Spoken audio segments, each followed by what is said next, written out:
Good Life. I'm Dean Wilson. So glad you've joined us. You can always find us, by the way, at goodlifetelevision.org. You can find all the episodes, all the full form interviews, along with a lot of what we call power clips, where you can see some of the great moments of those interviews. A lot of great people. I think about 93 so far interviews in all walks of life, and it's really interesting. So goodlifetelevision.org is where you go. We are also on all the social media platforms. We'd love to have you follow us and join us and on this ride we're on to inspire and to offer hope, to empower, to encourage, to honor. It's an exciting journey. I'm really excited about my guest today, Dr. Smaranda Lawrie. Did I get that right? That's right. Okay, you got it right. Dr. Lawrie is a researcher at University of California, Santa Barbara, as well as adjunct faculty at Westmont College, my alma mater. So, welcome. Thank you. Great It's so wonderful to be here. Yeah, so I want to get into what you've been doing, which is really interesting, but just tell us a little about growing up, where you grew up and your family and where you came from. Yeah, so I'm originally from Romania. It's a pretty long, interesting story in itself, but we left during communism. So it was one of those middle of the night, risk of lifetime imprisonment or death sort of situation. We made it to Hungary, so we managed to get a visa to Hungary. So you were allowed to visit the other communist countries. We ended up hiding out there for several months in somebody's house. There was kind of like an underground railroad type situation. Then we eventually made it to Austria, where we spent about 3 years in political refugee camps before coming here to the United States. So that was sort of where I got my start. Wow. I grew up mostly in Connecticut and went to college 20 minutes down the road, and then came here for grad school. There was a few other stops along the way. Wow. But, yeah. That's way more interesting than my story.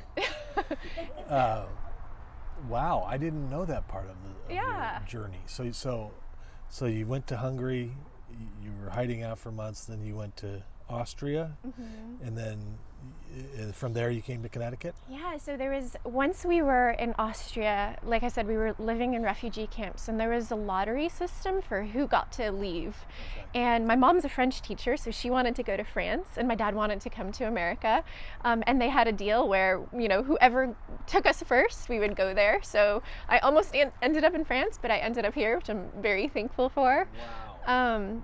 But yeah, and I this is a little bit off topic, but I'm just so thankful to be here, and I'm so thankful that my former student at Westmont, Brenda, thought of me for this. Yeah. It just, you're asking me about what it was like, my childhood and being an immigrant, and it was really tough in Austria. They were very openly racist at the time. Towards people from Eastern Europe. So it was things like I had to take a separate bus to school, and I wasn't allowed to participate in gym class because they didn't want me wearing shorts, and somehow my immigrantness was contagious or something. One time my first grade teacher, I had to sit at the back of the class, and one time I dropped food on the ground and she made me lick it off the ground. She said, and gave a speech to the class about how immigrants are like dogs and they should be treated as such. So that was sort of my start to school. And then a few years later, once I was here in the United States, I had this really incredible teacher who changed my life in so many ways. And I get goosebumps just thinking about her. But, she was somebody who really saw more in me than I could see in myself at that time. And I think teachers have such an important role in children's lives and in our society in general. And I think, she's part of the reason why I love teaching so much. So the fact that one of my students thought that I was interesting and worthy enough to come to this it feels really darn good. So I'm super thankful for that, and for her inviting me. What is the name of the teacher? Miss Cuthbert. She passed away a few years ago, but wow. Somebody you think about all the time. Isn't that amazing? I mean, I had somebody else here who actually came. His mother was a Holocaust survivor, and he came out of really rough. And he said almost the same thing that you did. He was talking about a nun who kind of pulled him by the call her and said, Jimmy, and she spoke into his life in a way that he never forgot. Yeah. I mean, and it's just amazing to me how the power of words, number one, and the power of somebody believing in you, seeing something in you that you don't even necessarily see in yourself, what that can do. I know, one person, right, Yeah. can change the course of your life. It's incredible to think about. That's incredible. So I wasn't planning on going down this road, but since we're here, what do you think about America? I mean, how has it been for you coming from where you came from? What has the experience been like? It has been honestly incredible. I mean, I brought up one teacher, but there's been so many people along the way, neighbors and counselors and other teachers, and so many people that were just so open and welcoming and kind and, treated our story as something interesting and cool. And I think, the past few years have been a little bit different. And I think the story of how we talk about immigrants and immigration has changed a little bit. And that's been really hard and painful for me because this country has been really wonderful to us. I mean, I don't think I could have made it to where I am today in any other place. I don't think there would have been as many opportunities and helpful hands and open doors. So, I can't say enough good things about all the people along the way that really just gave us so much help and so much kindness. So it's been hard, it's been hard to see a little bit of the change in the past few years and how we talk about immigrants and their role in this country, because immigrants are pretty darn wonderful. They're tough. Yeah. And the when you end up with, one of the things I like about our country is when you end up with that melting pot, that it's enriching, not the opposite. Yeah, and I think too, just thinking to my family and my parents, but anybody who I've met who's gone through the immigration process, they are really strong people, and I think one thing we forget too is that oftentimes they're not doing this for themselves. They're usually doing it for family members, for children. They want a better life. And when my parents left Romania, they could have been in prison for life. They left everything behind. They didn't know if they'd ever see their friends again, if they'd ever see their parents again. And they did that for me, so I could have a future, so I could have a better life. Wow. That's tremendous strength. That's incredible. And I think we need to just celebrate that. The people that are doing this are really strong, pretty cool individuals. Resilient. Yes, to use the word resilient. And now you're Dr. Lawrie. And now Dr. Lawrie. Yeah. There is a risk-taking element, I guess, to that whole situation. I had another friend who fled Venezuela in the middle of the night. They just left their house, just waved goodbye, just got out on, I think it was New Year's Eve or something, through the trees, and on they went. But we don't, I can't relate to that because of my life story, but it's powerful to hear about it. Are you going to write this down at some point? I'm trying. Yeah, I'm trying. I'm should. working on it. You Yeah, should. I'm working on it. I'd buy that book. Thank you. Yeah. So as we're taping this, we're in the middle of a pandemic. You probably know about this. Yes, I've heard about it. Yeah. A lot of time on Zoom lately. If you haven't heard, we are in the middle of a pandemic. Everybody's masked around us. We're spaced here. And you're in the college setting. So I wanted to start by asking you kind of how your students are doing. And then I want to get into some of the really valuable and important work that you're doing. But kind of talk about the college students in the pandemic. Yeah, so I've been blown away by them. It is such a difficult situation for everyone. And I think especially being in college and having all these college is such an incredible time, right? Anybody who gets to be in college is so blessed and so lucky. And I think just it's really crummy to get that taken away from you and that really cool experience. And there's definitely some burnout. It's 6-7 hours on Zoom a day is hard for me, it's hard for them. The loss of social connection and even physical touch, getting to hug your friends and see them in person. But I've been blown away. I think there's a lot of struggle. But I think through that struggle, I've just been seeing so much strength as well. Students inspire me in so many ways and keep me going. I think, speaking more directly to the Resilience Summit, I was teaching last spring when all this started to go down. I was teaching positive psychology at Westmont, where I met Brenda. And at the same time, I was teaching a research methods class at UCSB. So very different. This was, students carrying out their own experiments and writing papers. And the feedback from the students at Westmont was really positive, where they were saying, this is such a good class to be taking at this time, and they're getting these skills and these toolkits that they can apply during this really difficult time. So one of the things I started doing is just incorporating some of the simple things we were doing in positive psychology into my research methods class. So, going back to Brenda again, one of the things we do in positive psychology and in all my classes is start off just taking a few minutes, going around the room and sharing 3 good things that happened in the past 24 hours. And sometimes it's really good things, sometimes it's big things like somebody's niece was born, or, really wonderful things. And sometimes it's just my roommate made me oatmeal this morning, or he cleaned the kitchen sink, or, but I think just in these really difficult times, taking that time out of your day to think about the good things, because they're there, and also sharing them with each other creates just a really different learning environment, a really different culture. But we were doing things like that in research methods, and I had a couple students that were like, gosh, I wish we had a positive psychology class at UCSB. I wish I could learn more about these things. There was a lot of tears and a lot of emotions, because it is, there's a lot going on. And I think also the political unrest, the racial issues, students care, they care deeply, and they want to figure out how to make a difference and how to be involved, and that brings up a lot of emotions. So this whole thing just really started with a couple of small conversations. Students like, can we learn more about this? And trying to figure out a way to make that possible. Wow.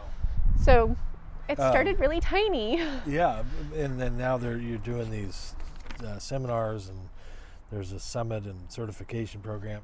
If you had to just define positive psychology, define that, or talk a little bit about just kind of what that is. Yeah, so that's a really great question, because I think there's a lot of misinformation out there. I think, it's gotten popular in the social media and the popular media.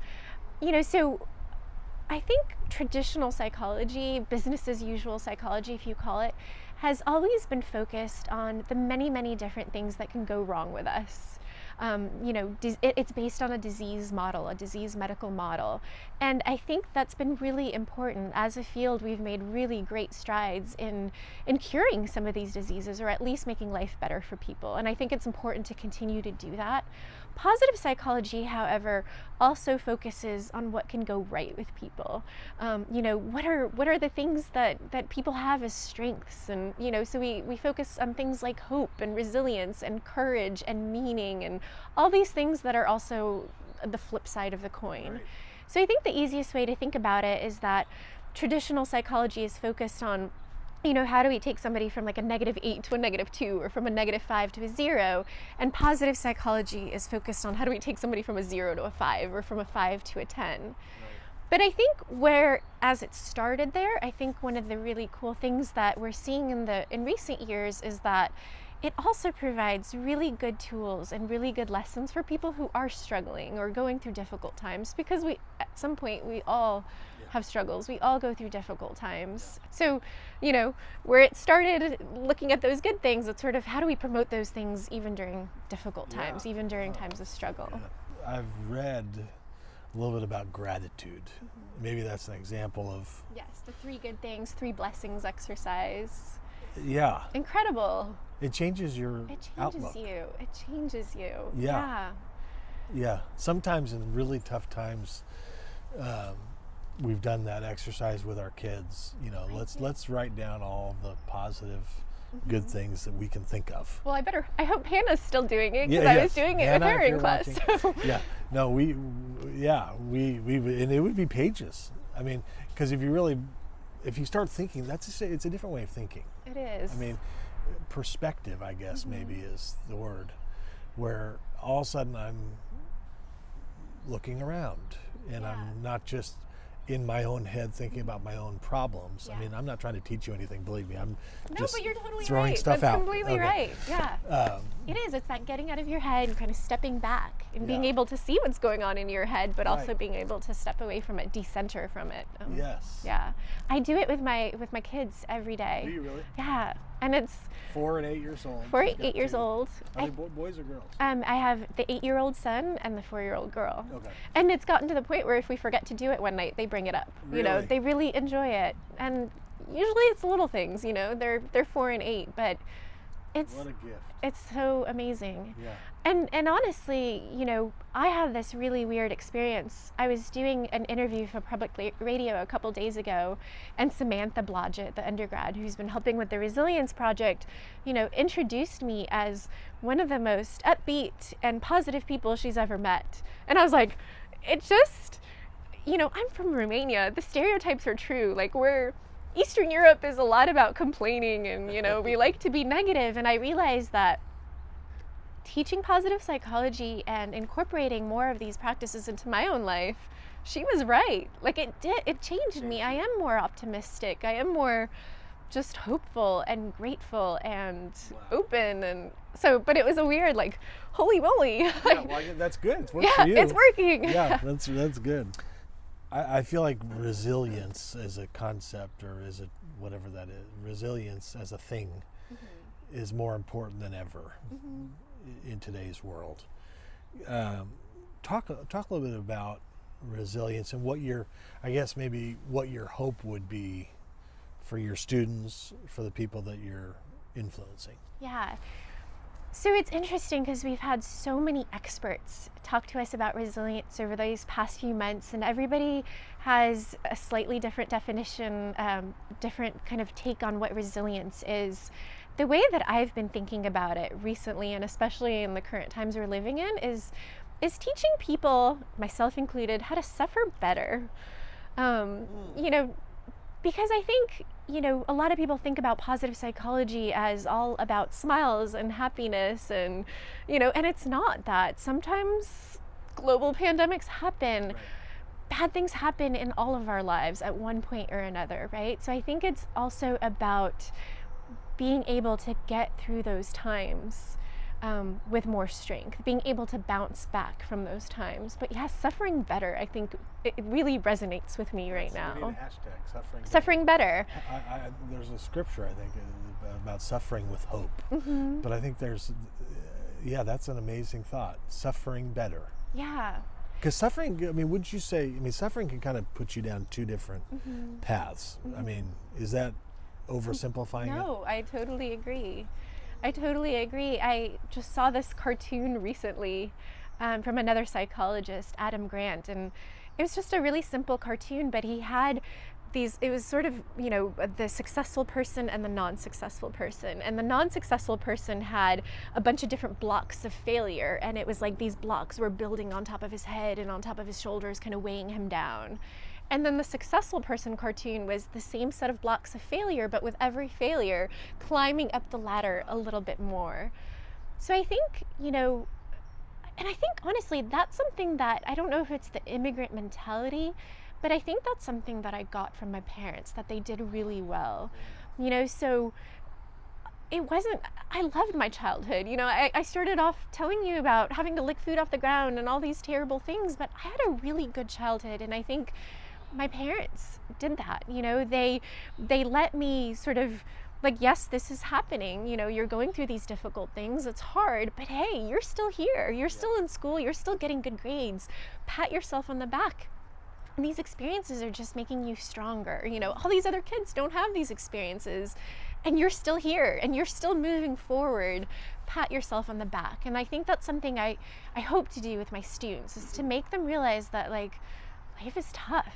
Yeah. We all have things, every single one of us, more or less. Even, you know, the picture perfect life on Facebook, it's not real. We're all struggling with stuff inside and outside, and to be able to take those failures, to take those struggles and figure out how they can grow from them, yes, become stronger and more resilient from them, as opposed to let them kind of weigh them down. And maybe not be surprised by suffering. I think that's an important thing. To what you said earlier, like everybody experiencing suffering, but I think at some level, like we had a brain injured child our second, and I think I was surprised. Like at first I was kind of like, whoa, this is not supposed to happen to me. You know, I've got a plan. You know, I've got the next 20 years, and like all of a sudden the plan's out the window. You know, it's kind of like the quote, you know, everybody's got a plan until they get punched in the face. You know, like, but I think for my kids, I mean, let me ask you this. I had somebody ask me the other day, do you want your kids to be safe or strong? Strong. Yes. Strong. But we want to bubble wrap them. I know. You know, out of love. What's the balance there? I guess in your parenting right now. I'm parenting right now. It's really hard. Yeah. I am by no means Speaking a of parenting. suffering. Yeah, I am by no means a parenting expert. I will say that, you know, this is something I've been thinking about so much, because I am a parent, because I am a teacher. My most recent research that I'm doing is exactly looking at this. So I'm looking at cross-cultural differences in parenting. So we have data from East Asia, we have data from the Nordic countries, and we have data from the United States. And one of the reasons I'm so interested in these, kind of looking at these different cultures, is because if you look at these international tests, PISA or so forth, we see that East Asian countries do really well academically. You know, they're kicking our butt across the board. But the kids aren't very happy. You know, they're really struggling with their mental and psychological health. When you look at American kids, they're sort of in the middle academically and psychologically right now. And you look at some of these Nordic countries and they're doing something different, because those kids are doing better academically, but they're also seem to be doing much better in terms of their psychological and mental health. And I spent some time in Denmark last summer, and one of the things that I noticed there is that parents are much more hands-off. You know, they do less of this protecting that you talk about. I think, you know, you see kids riding their bikes to school or playing at the park on their own, and you know, I think as parents, we try to be the best parents that we could be, but we almost do too much here. We make our jobs too hard. Yes. And I don't know if it's the best things. I mean, it's very different than I'm sure your childhood was, or than my childhood was, you know. We drank out of the hose. Yeah, and, you know, disappeared in the morning, and, you know, you hear all this anecdotal... Come back when the street lights go on, if they do. Yeah. I mean, it was pretty much different. And I think, you know, and I do it too, we try to protect our kids from everything, and I don't know if that's the best thing, you know. I think letting them fail, I think letting them make mistakes early on teaches them for later life, because they will make mistakes. They will get punched in the face, like you said. So the way I think of failures during childhood is almost like vaccinations, right? Like you're getting little vaccines, little doses of failure along the way. Yeah. Make you stronger for when you're an adult and you find out that your child is brain injured, right? And you have to deal with these big problems. Right. So I think strong, but I think strong comes from mistakes, from failures, from falling down and getting back up. Yes. So that's another scripture. Fall down 7 times, get up 8. You know, like I think, but you have to fall down, and to find out what you're made of as a person. You know, how do you do that without failure? And I think too, you know, with kids today, it's not just that we overprotect them, we also expect a lot from them. You know, we expect them to be perfect. I mean, childhood has gotten harder. You know, we start school so much earlier, like kindergarten, first grade, people are already talking about college, and then these college students too, it's like you have to get the grades, you have to do the service work, you have to be an athlete, like there's so much on their shoulder. We expect perfection from them. So it's no wonder that that's stressful. That's gonna make anybody anxious. Perfection is not possible and it's not fair. And we weren't perfect, we're not perfect. You can ask Hannah what I would say when they'd come to me with a math grade. Like I remember the first couple times, like, and I think Grace did the same thing. She'd come in and she'd be like, I could tell she was about to tell me something. And my quote is always the same. math sucks. I hate math. Who cares? And they're like, yes. Yeah, I'm against math. But I think that's a great point. I think it's a great point. We expect, and especially this social media culture where the comparisons, so hard. Their best picture, So hard. with a gentle breeze and everything, but it's not real. It's not real. But that's what the kids are coming up in. I mean, there's so many times I was at the beach this weekend, because it's February in Santa Barbara, yeah. And there was these young girls really close to us, and I mean, the entire time we were there, they were trying to take the perfect picture. That's got to be exhausting for them too, to always put on your most perfect self. It's tough to be young right now. I don't want to go back. It's tough. Yeah. I don't want to, Yeah. But here we are. here we are. Yeah. Congratulations. Thank you. So Dr. Lawrie is going to Providence College in Rhode Island in the fall of this year that we're taping this in, 2021. So congrats. Thank you. We'll miss you around here. I will so miss it here. Yeah, but that's wonderful and great work. Thank Appreciate what you've done Thank and you so much. what you're doing. It's great to meet you. Thank you. right. So wonderful to be here. Thank you for giving me this opportunity. You bet. We'll see you next time.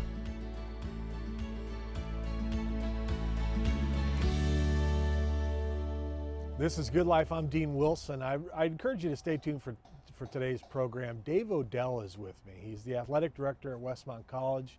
He's also an entrepreneur, a businessman, and he's just got a lot of great stories and thoughts to share. I think you're going to really enjoy it. Dave Odell is on The Good Life, coming up next.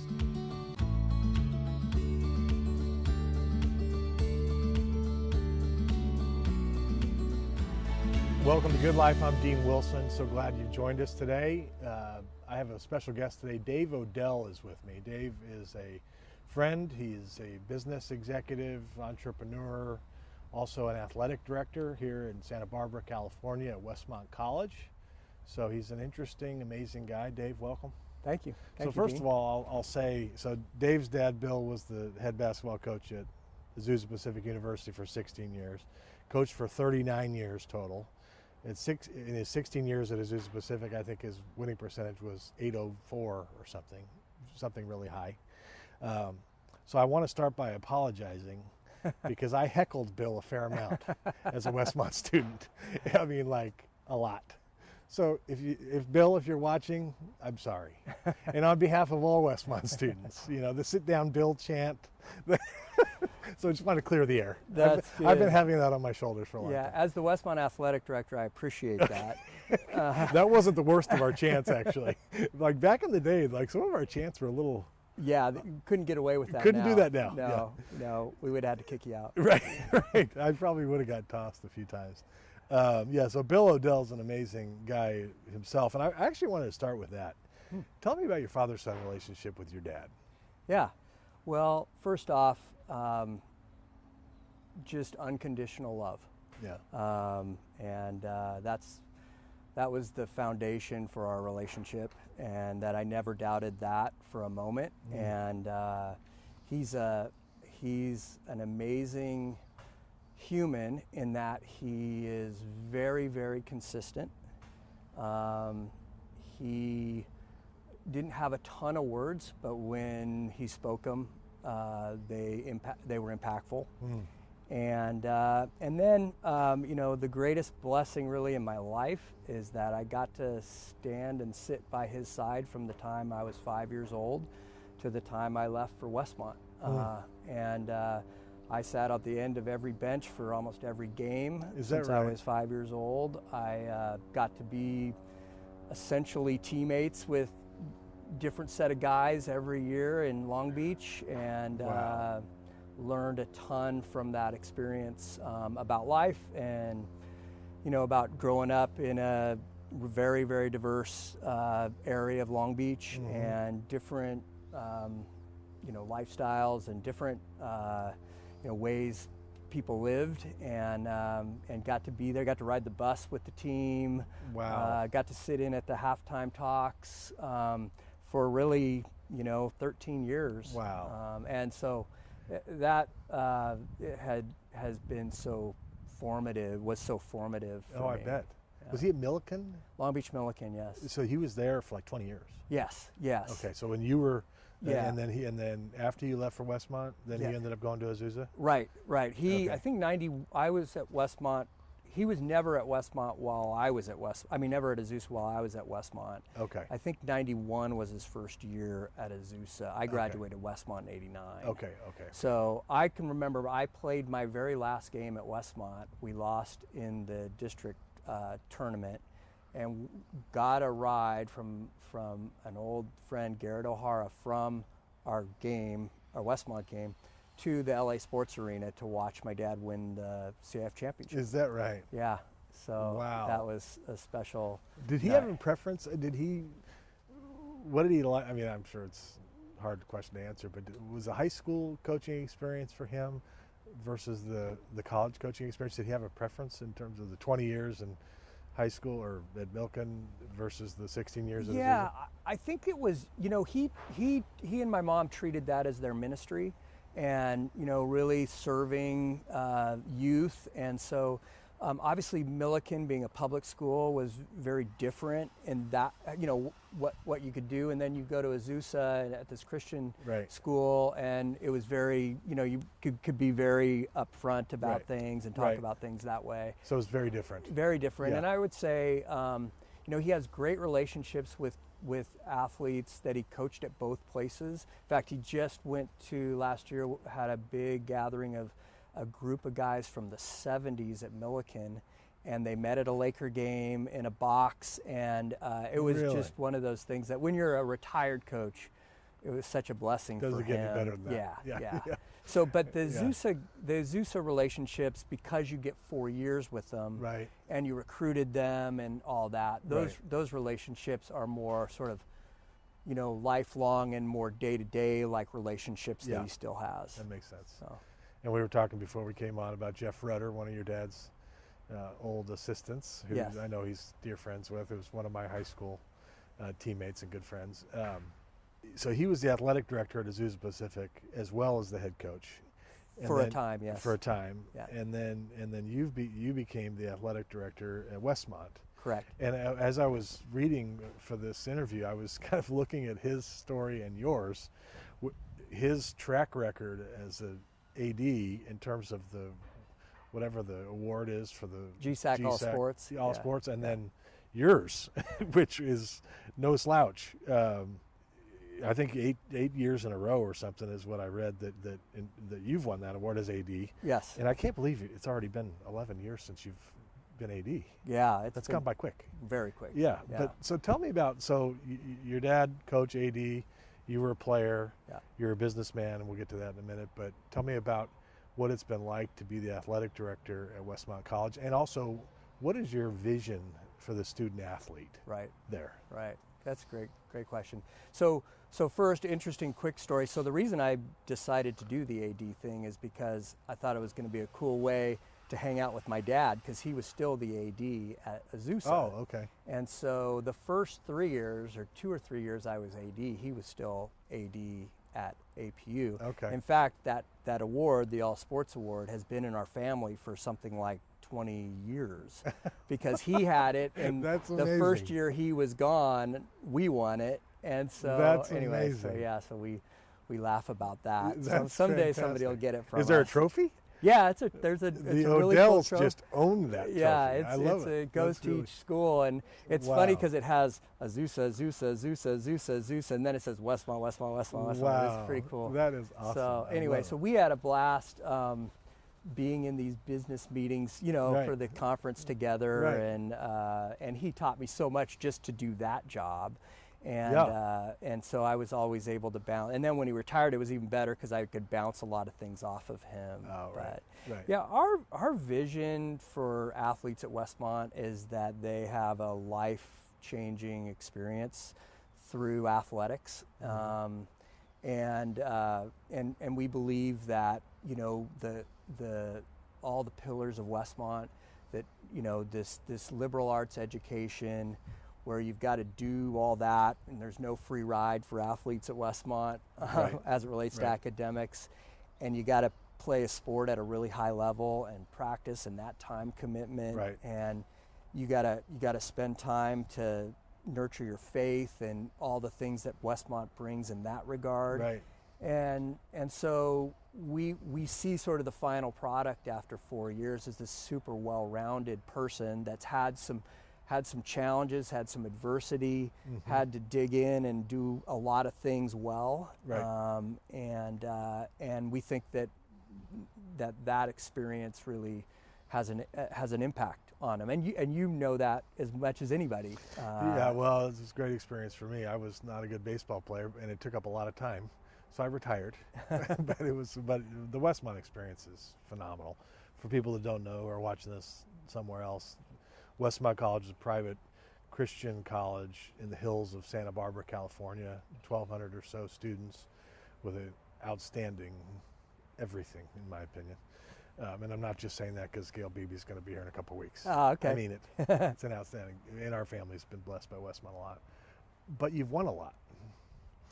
It's interesting in that answer, winning didn't come up, and I know you want to win, Mm-hmm. but the other stuff is more important. And so how have you managed to win so much? Yeah. Yeah, so we think that winning is a great metric for how we're doing. If we're doing things well, we're going to win games. One of the first things I did being a business guy is I created this giant spreadsheet, and I wanted to see what our win-losses were as an entire program, all sports. And when I became AD, we'd won 41% of our contests the previous year. We started instituting some changes, a wide range of changes. And like what? Well, we did a number of things. Initially there were some coaching changes right away. Right. We instituted a captain's retreat that where we sort of poured into the captains and helped them, do that job well. Right. Great idea. So that was important. We started a tradition of an all-athlete meeting where we pulled all the athletes together. Every year we pick a verse of the year and a theme for the year around that we want the whole program to adopt as all 250 athletes, not just team by team. Yeah. Wow. And we really talked a lot about each team supporting other teams. So we came up like with brother-sister teams. We did some things like that, and we got each team cheering for each other and feeling like part of something bigger than just their 12 guys on a basketball floor or 30 guys on a baseball field. Right. That they actually could have an impact on how the school did in total. And so I told my coaches, I said, I don't care where the wins come from. They can come from women's soccer, men's basketball. I just want wins. And so if your program is going to get wins, that's showing me that the metric is right. And if you're doing it in the right way, of course. Right. So that first year we won 41%. The first year we won, like we're right at where we were before. It was a rough first year. And then it just started creeping up. And so now it's interesting because we're always flirting around 75%. Really? Yeah. And the last probably 3-4 years we've been in the 75% range across all sports. Obviously That's you can't amazing. take into account track cross country because they don't do head-to-head stuff. But you're pretty good in track country. Yeah, but those are good too. So yeah, Russell Smelly. Yeah. Yeah. So wow. So anyway, so that kind of focus on the full program versus these little siloed things. That's fantastic. Yeah, I think. So you kind of viewed it as one collective program. Yeah. Not individual teams. Correct. That's really smart. I think our coaches also appreciated that, and there's a great camaraderie within the staff. Is there? And they support each other. And now that we have some older coaches and some younger coaches, that relationship, those are really cool relationships that are developing. And that's really good. Yeah. So there's a lot of like informal mentoring that are going on right now in the program. So it's great. And Dave Wolf still there? Dave Wolf is still there and won a conference championship last year. And, yeah. And how many, is he 32 years or something? I think it's in that range.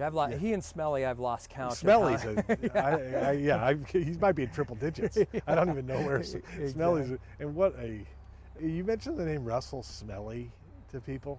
It's amazing. Yeah. What people just, the respect he's earned over time, and the impact he's had, and Dave Wolf and John Moore and of course Coach Ruiz has just taken the baseball program now and lit it on fire. Yeah, that I tell a lot of people that Rob Ruiz, who was my first hire, made me look. Was he like, really? Yeah. He made me look like a genius because, right. That you got program, him from Azusa, right? Well, so that's the thing is all I did to get him was I picked up the phone and said, Dad, I need a baseball coach. And he said, I got a baseball coach for you. Is that right? Because he was the associate head coach at Azusa. Oh, he wasn't the head coach. He was the associate head coach. Yeah, under Paul Svagdis, who's still there. Oh, okay. But your dad knew about him. Well, yeah, because he worked under my dad, yeah. Wow. Yeah, so my dad said, yeah, Robert's ready for a head coaching job. And we had a full search, but he nailed it. Yeah, and he was the one. Yeah, he's the one, and he's really progressed. He's helping me with athletic administration. I really lean on him in the AD stuff. He handles a number of things that, given my roles, I can't get to, right. But he does it so well. That's great. So you started 1 for 1 in the head coaching deal. Yeah. That's great. I also lit the baseball program on fire, literally. You did? Can I tell you a quick story? Okay. So we did this, we decided to go down to the baseball field at night and douse baseballs in gasoline, put them on the tee, and then hit them. Okay. Seemed like the right thing to do at the time. Yes. Well, why wouldn't it be? Right. So I was a freshman, again, freshman on the team, not a good player, no power at all fields, how I describe my hitting. So I am in charge of the gas can, and somehow I got like way too close, and the fire went this way. Uh-oh. So we had like a big problem. Security arrives. We go bolting in like 6 different directions. I just remember jumping some fence like in the right field, down the right field line. So I lit the baseball program on fire also. Yeah. Like Robert. You did. Just in a different way. That's great. Yeah. Who was that was the coach? highlight of my baseball career was that Kirkgard night. your coach? Kirkgard was my coach. The great John Kirkgard, who I'm still good friends with to this day. He's a great guy. Legendary, wonderful man. He's been so supportive of Robert. I Has think that's had a huge impact on our program too. Oh, it's just great. the support that we still get from John. He's That's, so loved. And so when I was playing basketball at Westmont, all my buddies were baseball players who played for Kirkgard. Oh, really? So I went to every baseball game. So I love John. Yeah, too. John Kirkgard's a great guy. Yeah. Let's talk about John Moore. Okay. John Moore retired, and he's finished as the head coach, and my understanding is he's moving kind of into an associate athletic director, or he may stick around in some capacity. But reflect on his career, and I know you guys have been friends a long time, and reflect on that. So I actually grew up. I had seen John play high school, and really? At Los Alamitos. Well, yeah, because Los Alamitos, where John played, is actually really close to Milliken, and so so I had an occasion to see he and his brother Mike play in their years at Los Alamitos. Oh, nice. So, I didn't know that. And then I watched John play at Westmont. Because we used to go to the local Westmont games, and then John coached at Fresno when I played for Chet Kammer at Westmont, and so a lot of years with John, and I think there's a couple things that there's so many things, but there's a couple things that really stand out to me about John is just one, his relationship with the community, and I don't mean just the Westmont community. For one, he's loved by the professors, and he's a coach that just really embraced that faculty coach model, and really, I think, helped the athletic department and helped me as an AD in terms of credibility with the faculty, because there's always a little bit of tension between athletics and the faculty. And John, I think, was instrumental in sort of bridging that. Russell's another guy who fits in that category, right. But so I would say that. And then some of the things that really I think Westmont stands where it does in this community in terms of the greater Santa Barbara community because of John's interaction with the community. And I don't know if you follow the Santa Barbara Athletic Roundtable, but John they always have John be the last guy to speak at that lunch during basketball season, and he goes every Monday, and he just represents the college so well in that environment, and like the people just eat it up. But he also does a great job of sharing what's special about Westmont to the greater Santa Barbara community. Right. And if I had to pick one thing that I just think, will go beyond what he accomplished as a coach and what he accomplished with certain players and so forth, it would be that he really did sort of help Westmont. I mean, when you think about it, he outlived a lot of presidents at Westmont. Right. And so his name and face in the community was the Westmont coach. Yeah. And so what a great ambassador he was for all these years in that regard. So true. Yeah. So true. He was here a few weeks ago. We had a great time reflecting and talking about. I loved that episode because I loved when you threw out names and he was coming up with each one. That was good. And then the Jeff Azen, I mean, he almost brought me to tears. I mean, I'm just talking about A's. I mean, 26 years together. Yeah. And just that story. That's just such a powerful story of, on Azen's part of kind of just servant's heart. Yeah. And just the way that they, love each other. Yeah. It's powerful. Yeah. Well, so that's all on the Westmont athletic director side. I want to talk about your career. I want to talk about, let's start with Medbridge. Okay. And when I was, here years and years ago, it was always Dave Odell was associated with the Tynan Group. Mm-hmm. That was the name in my head. And now it's Medbridge. But tell us, I read a little bit about Medbridge, but for somebody who's watching, what does Medbridge do? Right. So what we do is we partner with surgeons, physicians that specialize in surgery, and we develop and then partner with and develop and manage outpatient surgery centers. So imagine a doctor, needing to do your ACL reconstruction because you blew out your knee playing basketball.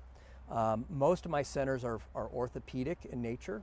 So my partners are mostly orthopedic surgeons. You've probably heard of Dr. Ryu locally, is a well-known surgeon. Yep. So I did my first surgery center in Santa Barbara at called Summit Surgery Center, right across the street from the hospital. And we did it because the doctors wanted to specialize their surgical environment.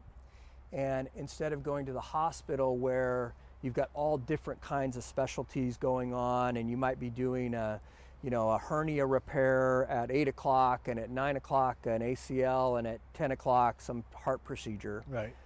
They wanted to be able to specialize, and they wanted to be able to buy the highest tech equipment. They wanted their staff in the operating room, the tech, the circulating nurses, to be specialized in what they did.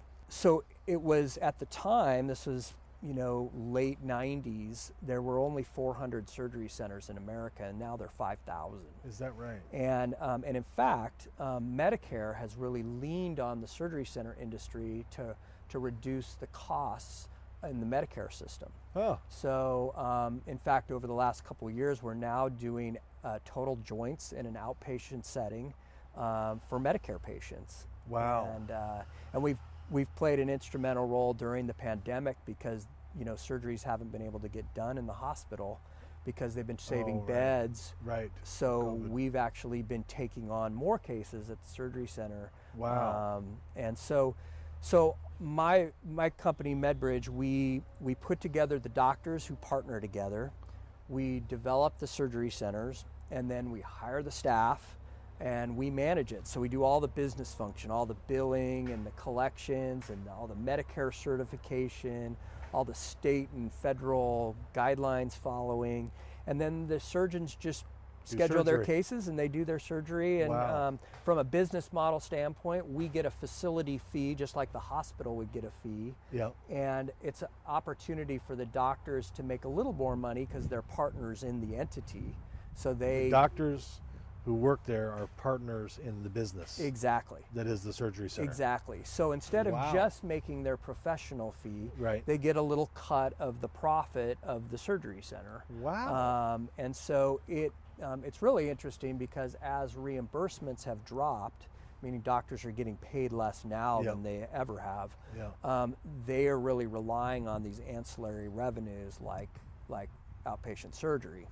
So anyways, the other cool thing about it is, Dr. Ryu is a great example. He used to say, you know, I would get done with my operative day at 8 o'clock and be happy if I got home to see my kids because of the backups that happen in a hospital with triage cases that need to get put on. And once we opened the surgery center, he was done by 2 every day. And it allowed him to have a little more balance in his life, you know, and all that. So interesting. So that's the business. We have 15 different surgery centers that we are partners in or provide services to across California. But they're not called Medbridge. They're all named separate entities. Okay. They all have different ownerships. We're the sort of the operating group. I see. And we're owners in most of them. And so it's an interesting business and one that I've sort of stumbled into. I was going to ask you, how did that happen? Well, so I'm a CPA by trade, so I had gone that route, and you know about switching careers. I do. You know, I did love it, and John Tynan, my current partner, asked me to come help him with Tynan Group, which he had just started. And one of the things that we did was we bought a building by the hospital just as an investment, and it happened to be occupied by a number of orthopedic surgeons. And so I was their landlord, and they came and they said, "We'd love for you to build us a surgery center." And I said, "What's that?" Right. And they explained it to me. I said, "Okay, let's try it." And so I did one, and I thought, "Okay, we'll just go back to our knitting." And then about a year and a half later, I got a call from a very prominent Bay Area surgeon named Eugene Wolf, who actually was probably the first. He's sort of known for a particular knee and shoulder procedure. Asked me to develop his surgery center, and then it kind of just snowballed from there. Wow, and you have 15 now. Yeah. And they're all in California? They're all in California. We have one that we're working on out of state right now, but really focused on California, just because I never wanted to have to take 2 planes to get anywhere. Right. So we have a Bay Area presence, but pretty much everything is down here. We have 3 in the That Bay. is really interesting. I've been thinking a lot about culture, just in companies and anywhere. Yeah. What have you learned? You've been in business a long time. You've been an athletic director a long time now. What have you learned about culture in a workplace that is important to you? Yeah, that's a great question, and that I think what employees expect from a culture, from a company, is very different today than it even was 5 years ago. So we're constantly sort of evolving as it relates to culture. I think that one thing that is for sure, and I think long-term wise, is I've tried to build culture around service. Everything that I've been involved with professionally has been about making the people that we serve better and able to focus on their trade, whether it be Dr. Marcus Elliott at P3, helping him be able to spend more time in the science of sports, helping Dr. Ryu be able to spend more time in surgery where he really is helping patients versus administrative things, whether it's keeping my coaches with their athletes and on the floor coaching them versus having to do other administrative tasks that, so I've sort of built the focus of my cultures around service. And but I think that the big thing that needs to happen in culture, whether it be an athletic program or a business, is creating meaning around what mission is, and what each person that shows up, how what they're doing helps others, changes the world, changes their community. Mm-hmm. It gives them something more than, am I just doing this for a paycheck? Right. Or if I'm just doing this for another trophy. Right. More around, like, what am I doing for humanity, Yeah. or the kingdom, or Right. what have you. Dave, thanks for coming by. I'm sure we'll have you on again Thanks, Dean. sometime down the road. This has been great. Great talking with you. Good And we'll see you next time. This is Good Life. I'm Dean Wilson. What is Good Life TV, you may ask? Well, let me tell you. Good Life TV exists to inspire, empower, educate, and encourage. Those are the things we want to do in a rough year that we're having. We want to encourage you. We want to inspire you. We're telling stories. They're real life stories. They're not all celebrities. They're people from all walks of life. And I think you're really going to be encouraged. There's a bunch of them at goodlifetelevision.org. So go there today, goodlifetelevision.org. Get encouraged. We love you. God bless you.